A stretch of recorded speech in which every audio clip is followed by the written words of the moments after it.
Exploring the Pohnpei State Department of Treasury and Administration.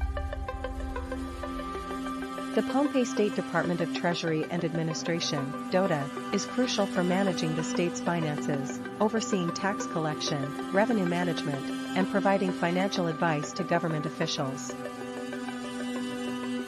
The homepage of DOTA features several drop-downs for easy navigation, including Administration, Directory for phone extensions, and Regulations and Amendments.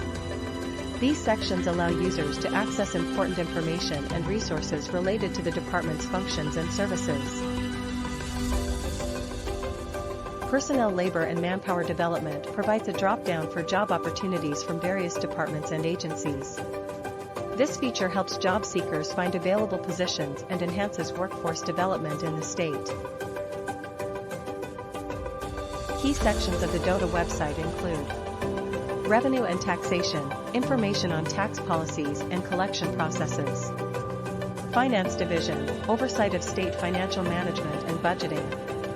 Downloadable forms, access to necessary forms and applications for various services. Thank you for watching this video. We hope you gained valuable insights into the Pohnpei State Department of Treasury and Administration.